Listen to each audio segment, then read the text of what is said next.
am Tiffany Henyard, and I am a progressive candidate for mayor of Dalton. We talk about patterns. When someone breaks into a home or breaks into a car, they let you know that they will take whatever they want to take. They see something, they go get it. And this is why we see now more of a pattern of her recklessly spending taxpayers' money as the mayor is conducting a $7 million deficit. All the way until last month, we were receiving monthly financial reports. This month, we did not receive a monthly financial report. Last fiscal year through May, the deficit was $2.5 million in our operating account. This year through the report we got, which was September 30th, I pulled that up as you were speaking. So from May through September, there was an additional $4.2 million of deficit. So you couple those two together, the deficit is growing and it's approaching $7 million. We can tell that she sees things and she gets it and she wants it, even if it's something that she shouldn't have. And that's the biggest problem we have right now.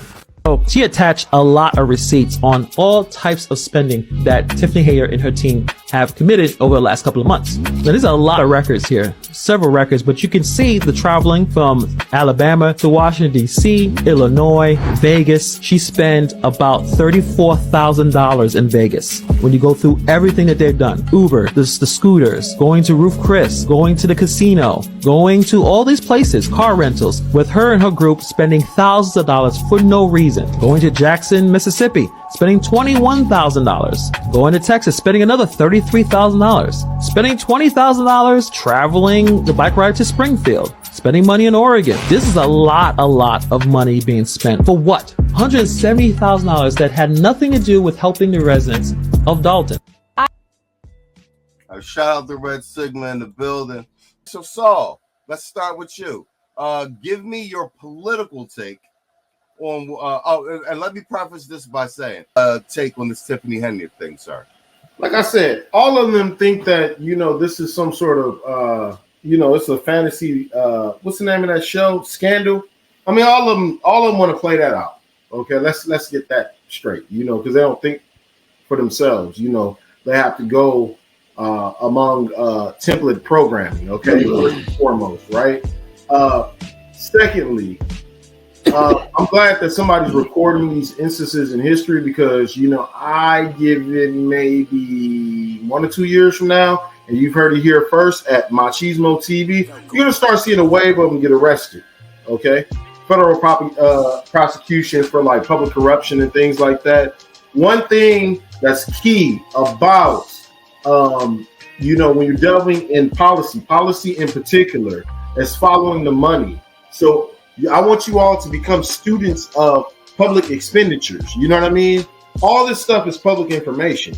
You can actually go and request this with FOIA, Freedom of Information Act requests. You can look at budgets, look at line items and things like that. Yeah. So, I mean, the jig is up. The jig is up. And so are you, Keisha. I'll land my plane there. Well played, sir. Contractor, you want me to run that back for you, or? No, I'm good. Honestly, I've been saying this for a couple of years now. It doesn't matter. It doesn't really matter their title or their position or how many letters they got behind their name or whatever letters are backing it. They always devolve the hoe ass behavior, the same dirty ass, dumb ass Keisha behavior.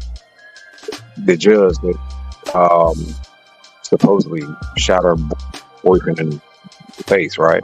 In the head. Supposedly tried to convince him that he did it to himself in his sleep. Yeah, tried to convince him he did it to himself. Okay, all right, I'm a hood dude, so I know what it's like to sleep with a force multiplier like Bobby. You know what I mean? Right. I ain't never discharged it, not once, not ever, not never ever. So this broad supposedly popped him and tried to say you did it to yourself.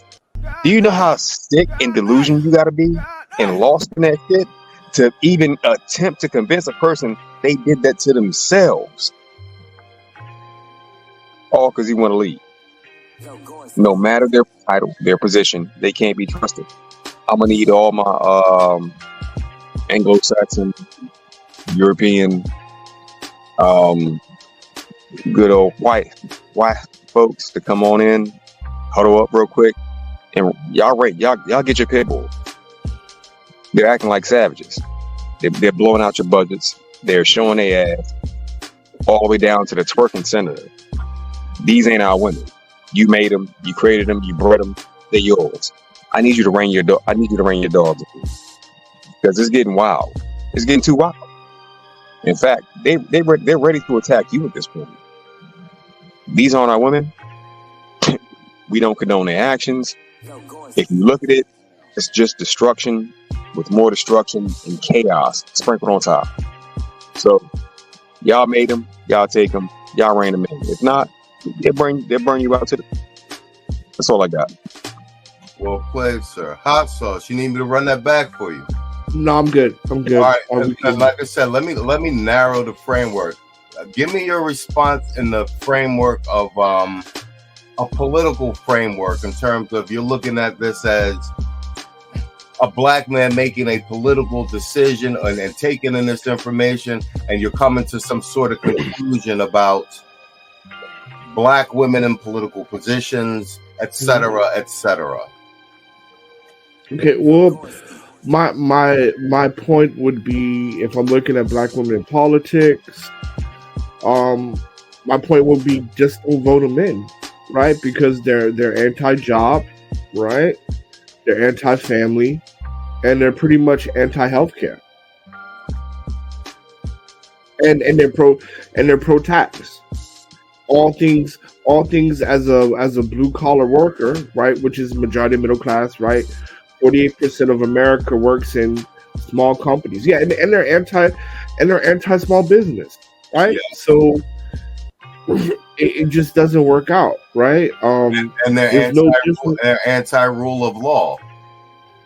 Well, with that I have no. Well, that I would say I blame that on the what is that? The Alphabet Boys.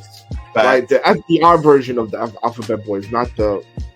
I blame that on the IRS because there's no way in hell that the IRS is not activated.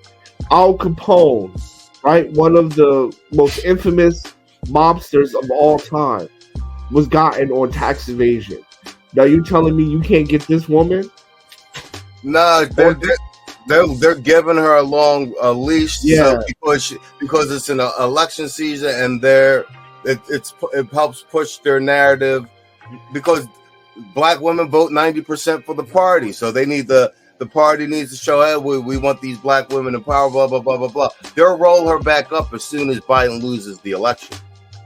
Yeah, well, I mean, but then again, you know, when you're looking at that, it's bad for the country, right? Black women are bad for and Democrats are starting to be bad for the country. You're shipping in all these immigrants to take away American jobs for the fact of getting more votes. And to replace population because birth rates are so low. Birth rates are low. Yeah, I mean, they hump like rabbits. Right, and so and I think that's the thing that Black America really, or black men, the community of black men, or however you want to call it, we really need to look at that. What is the strategies for black men as the population gets older, as social services become more and more expensive and giving more and more to women, and as black men age, where is our safety net as we get out of our prime earning years of 65 and 70, right? What is the strategy there? Because even through saving and things like that, I mean, that needs to be the next topic, because not only does Keisha, so let me frame it in this way.